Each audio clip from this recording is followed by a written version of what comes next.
Hello, welcome to another edition to It's All About the Dogs. Today is a really special day for me because I have a guest that's going to talk to us about the safety issues that we run into every day this time of year if we spend a lot of time in the woods. I don't know about you, but I love spending time in the woods with my dog. Every day I take trips out to the woods every day. I know the area well enough. I know where the water is and so on. But you have to remember that if you're in the areas that you don't know, you run the risk of danger. And we're going to talk about what kind of dangers can exist out in the woods this time of year.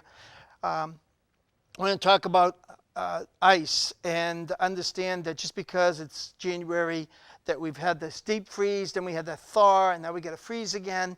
It doesn't mean that you can just assume you're going to be okay just across a lake or a body of water. So let's get right to work and talk about this. I'd like to introduce to you Jerry Dworkin from Lifesaver.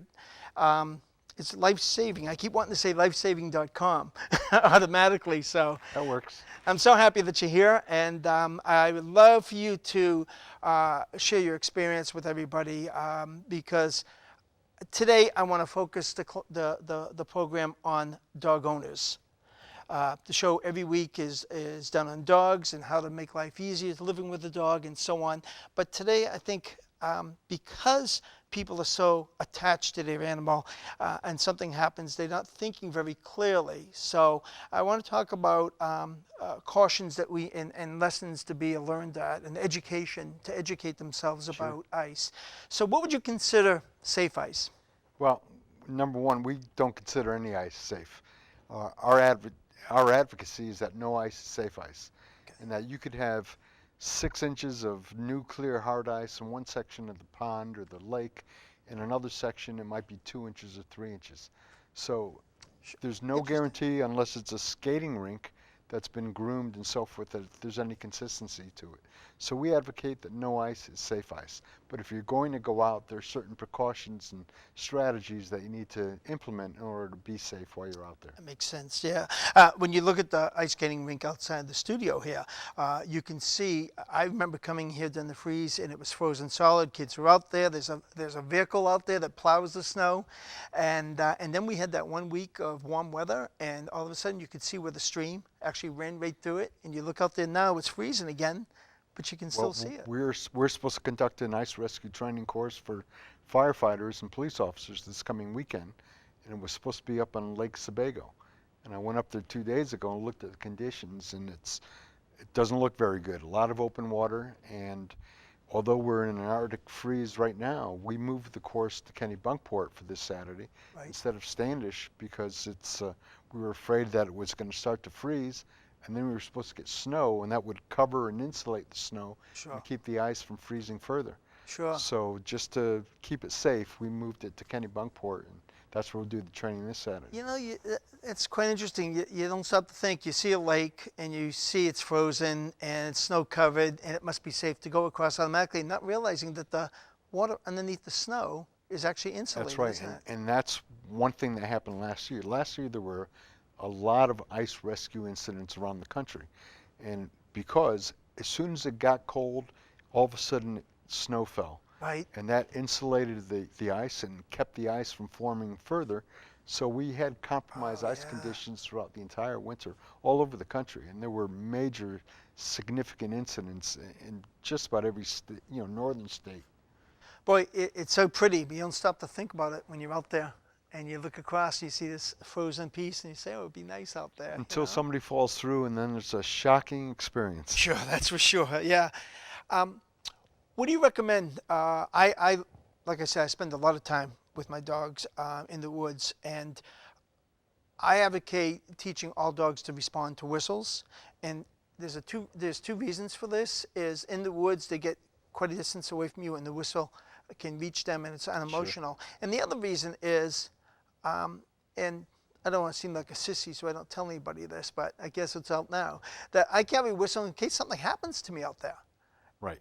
We recommend that anybody that's going out on the ice, in the woods, whatever, but if you're going on the ice specifically, that you carry a P-less plastic whistle.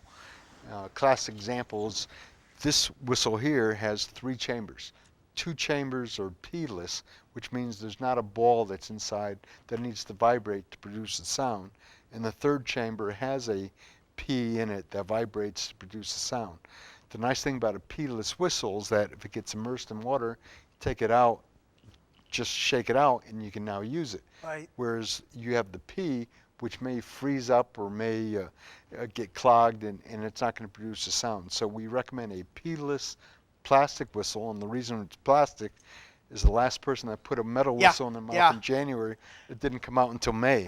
I'll tell you. So we strongly recommend, if you're going to go on the ice, carry a whistle that you can alert others if there is an emergency. Right. And the sound of the whistle is going to carry a lot further than the sound of your The voice. for sure, and it's very distinct. Somebody's gonna, what the heck's that, you know? And I learned a really good lesson today because the whistle I had was one I used for wildland fires, and it could be heard a mile away. And I was really happy about this, and always felt safe having it in my jacket pocket. And today I found out, not realizing that there actually a little P in there. Your whistle happens to have a P, and again, it's a loud whistle, but if it gets immersed in water and comes out on a cold day like today, the P is going to freeze and it's not going to produce any sound. So I was gonna. So P-less plastic whistle. P-less. I like that size of that one too because it would slip easily in your pocket, and I never go anywhere with my dogs, especially in the woods, unless I have my whistle with me. So time for me to look into investment. What do you recommend for when you're taking children, like out here? Again, we'll talk about the ice skate rink out here. We know it's not very deep, but I don't think depth should make a whole lot of. Right. Well, I happen to be on the board of directors for the National Drowning Prevention Alliance, and we strongly advocate that anytime children are anywhere near, in, on, around the water, or on or on the ice, they need to be vigilantly supervised. If they're going to go out on the lake to go ice skating, you want to be sure it's a shallow lake or a shallow body of water, so that if they do fall through, they can't submerge below the ice shelf. Okay. But whatever the case, you need to be within close proximity so that if an emergency does occur, you can immediately provide rescue. So even a small pond, like people have homes with small ponds out in the they've probably been there for generations, have these homes and stuff. There's probably still weak points out in the pond that they should be aware of, I guess. Absolutely. If you have any sticks sticking through the ice, rocks, you have waterfowl or fish, all that congregating, all that's going to weaken the ice. And if you have moving water, that's going to weaken the ice further. So that's why we state that no ice should ever be considered safe ice. And if you're going to go out on the ice, you need to have at least 5 inches of new, clear, hard ice. 5 not inches. Snow-covered, not ice that's thawed and refrozen, but new, clear, hard ice. Boy, it's amazing I survived my childhood. Really is. So, are there certain depths? Because you see like ice fishermen out there, all right? So you have people ice skating. Would there be a difference between what's acceptable for ice skating compared to what's acceptable for ice fishing? No. For one person to go out there, whether it be skiing or walking, at least 5 inches. Okay. If you're going to go out in a snowmobile, you need a couple more inches of new, clear, hard ice, or an ATV. If you're going to drive a vehicle out there, you need at least 15 inches of new, clear, hard ice.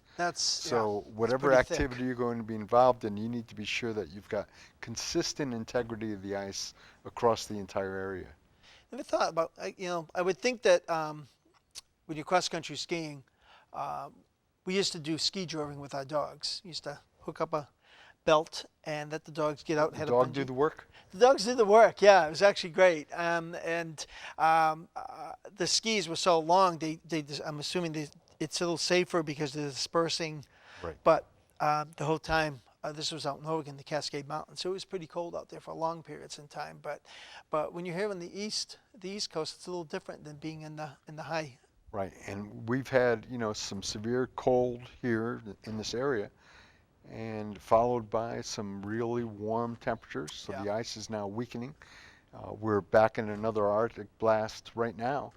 But Saturday when we're doing our ice rescue course, it's supposed to be 33 degrees. 33. So, nice. and then right back to the Arctic blast after that. We've always stated that if you're always going to plan a wedding, plan it around one of the days that we have planned for a course, because we always have great weather. Let's talk about what keeps. First of all, what can the average person do? Like for somebody like myself who loves to spend so much time in the woods. Is there anything I can take with me besides the whistle? Yes. Or if I ski, cross country ski or something like that? Sure. First off, we recommend not to allow your dogs to run free. Right. Because if the dog gets in trouble, the incident typically escalates because now the human tries to assist the dog. Right. The dogs come self-equipped with ice picks. Humans don't. And these are a set of what we call pick of life ice alls or ice picks. And the way they work, you would wear them, keep them around your neck or keep them in a pocket. But should you fall through the ice and need help getting out, you drive this down on the ice, and as you drive it down, the metal pick will be exposed. Mm-hmm. So this will allow you to pick your way right out of the ice and back, or out of the water and back onto the ice shelf. So we strongly recommend the whistle for personal survival and alerting people, and a pair of ice picks to help you crawl out of the water should you fall through the ice. Yeah, those are my personal ice picks I take with me when I'm going out skiing to areas I don't know, I'm not familiar with whatsoever. But the whistle I take with me all the time. What do the rescuers have to keep them safe? Because Well, you know. They're going to wear what we call an approved ice rescue suit, and there are various different manufacturers, but all the suits have integral hard sole rigid boots. They all have an integral glove that's insulated, and it's a absolutely totally dry suit with a hood, and it provides them with the thermal protection and the buoyancy that they need to effect a rescue. Buoyancy. But on top of that, they've got a line tethered to them so that they can go and effect a rescue. Their job at that point is to hold on to the victim, whether it's a human or an animal, and then the people on shore are going to be pulling the line back. So basically, we put a suit on the rescuer and we say, go fetch. His job or her job is to hang on to the victim, and then we bring them in. But in terms of the general public, if you're going to go out on the ice, whether it be ice fishing or snowmobiling or ice skating, we recommend that you wear a life jacket or a float coat. This happens to be a float coat. It's got buoyancy built into it. It looks like any typical winter coat. But should you fall through the water, it's going to bring you right to the surface. And so is that like is that a PFD?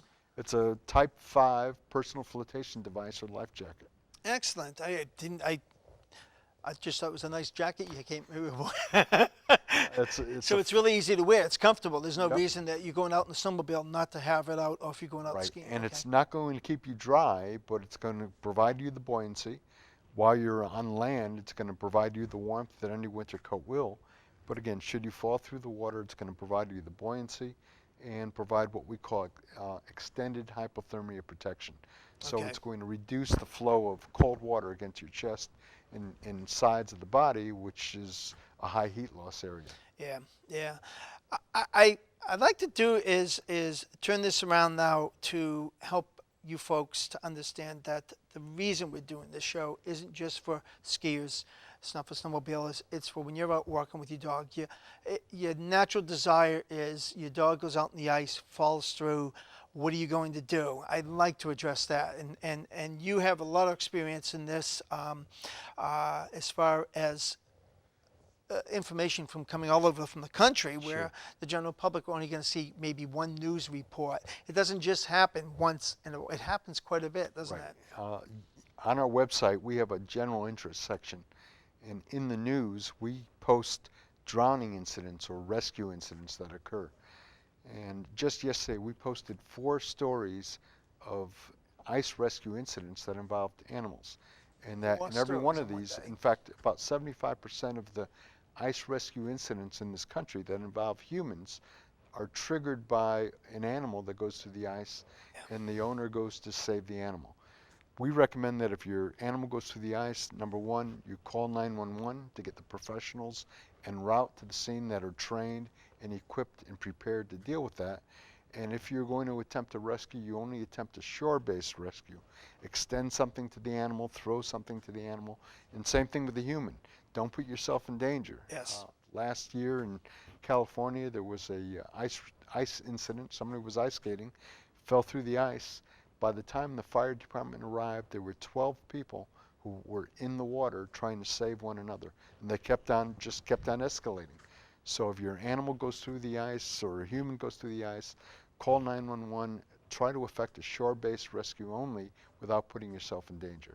Now that's easy for me to say now. If my dog went through the ice, I can't tell you that I wouldn't, go out and try to save my dog, but hopefully get the 911 call made Get it first, going.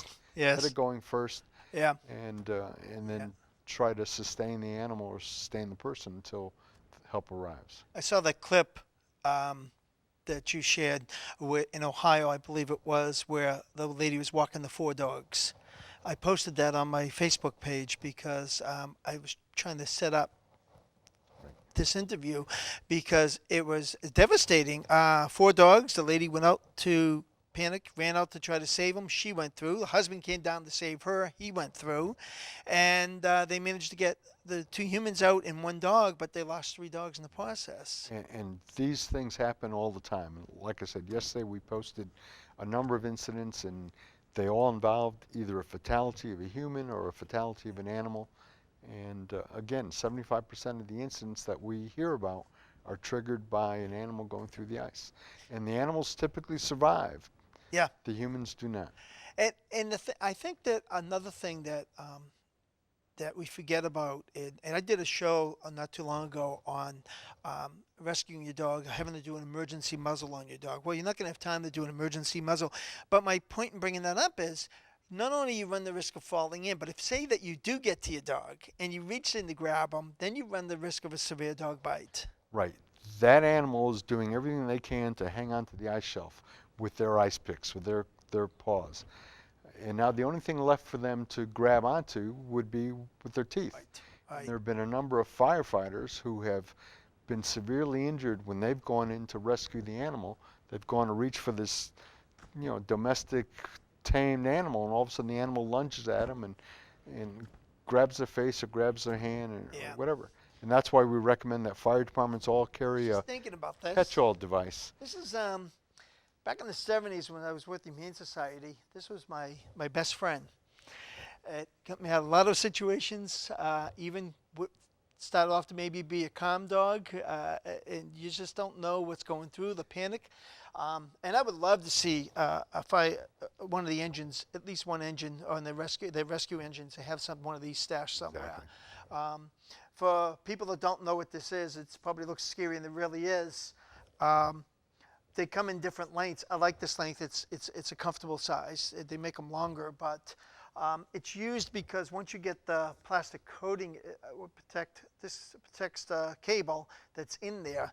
And what you do is you pull this, and that snugs up, and usually keeps it just snug enough to hold on to the animal but not hurt them. But I might need some help with this. I'm not sure how good your spring is if I try it. But the important thing with this, yeah, is you go and pull the plunger in the back. Whoops. And may be stuck. But there it is. The important thing is that the fire department's going out.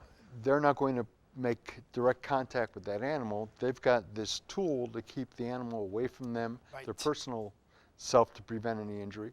If they're going out with an inflatable boat, whatever, it keeps the animal away from the boat. It keeps them away from their inflatable suits and so forth. And so the pad here is if the dog does panic and bites, it's not going to hurt themselves because its mouth is protected. Right. We think about going to rescue, but firefighters, EMTs, police officers, the thing that we're thrown in first is scene safety, protect ourselves, because we don't want to be part of the incident. Right. And unfortunately, again, I've got a number of instances where firefighters have been severely injured going out to try to save a dog because they didn't have a tool such as this. And the homeowner or the dog owner, by allowing their dog to get in trouble in the first place, now the scene has escalated to not only the animal in trouble, the dog owner in trouble, and now we've got firefighters that may be injured as well. That's a good point because, what starts off as a nice, I just want my dog to run, can turn into be an incident that's so severe you put a lot of people in danger. Right. So it's tough. Does this dog have a name? Casper. Casper. I didn't bring Bobby or Merlin today. I was kind of hoping Casper would come visit. Casper, I'm going to get up here. I'm going to pick my buddy here up because Jerry and I had met about 7 years ago in '96. I remember the date because it was my birthday. It was my 56th birthday. And well, what'd you do for your birthday? Well, I went ice swimming with Jerry and lifesaving.com. And I think that we have a picture of the graduation, the class, and we're sitting in the corner, and it makes it great because my friends can, because we all look alike. It's really hard to, even when you look at the individual pictures of everybody with the suit on, it's like, is that me? No, that's not me. But I can recognize myself because my buddy and I are sitting on the edge of ice with all these great people. Well, I got to tell you, the people that dedicate themselves to do this type of work are fascinating. The class was probably the greatest class I've ever taken in my life. I think that it's affected me, not just when I was with the fire department as EMT or as a firefighter, but as a dog trainer and professional trying to educate, because it makes it easier for me to understand what can happen, what can go wrong. Well, we keep hearing from fire departments, some of them have a policy that if there's an animal in danger, they will not put themselves at risk to rescue an animal. And we're stating that if you don't go out to effect the rescue, Mom, Dad, or Johnny are going to do that. Now we have an escalation in the incident. So we're advocating that the fire departments need to plan for and train for and acquire the resources to deal with that type of incident. And folks, remember, it's tough. You just watch your dog go in. You're gonna have a little panic. You're gonna freeze. You want to look at the whole picture. Call your puppy too. If you're near a residence, you could even try, I would think, an extension ladder, thing that out across the ice. An extension ladder, extending a twig or a branch to the animal, or throwing something with a ball attached to it, but something to get to the animal rather than putting yourself out there. On a rope, okay, yeah. How would the branch work? With the only hope that you can perhaps get it underneath their front legs. Okay. Maybe even wiggle in front of the mouth of the animal, and the animal may grab on. Okay. But you want to do something without putting yourself actually in danger of affecting that rescue. Yeah, we were talking earlier, and one of the memories that I have that of this class, and we were talking about this with the staff here at the studio, was not just ice breaking underneath you, but you grab hold of the ice, and it's really amazing. I remember the first time I grabbed hold of the ice, and my feet swung right up underneath the ice, and I really thought I was going under, and going underneath the ice. So it's the passion to save your dog is there. I understand this. You know how I feel about the animals and the owners, and that's why I asked Jerry to be here today, because I really wanted to focus on the passion that we have for our animals, our pets. They're more than just pets. They're family members, and we could overreact, and you've got to stop, slow down, stay calm. The best thing you can do for any incident is take a deep breath, slow down, take a moment, and evaluate. In the field, we call it scene safety.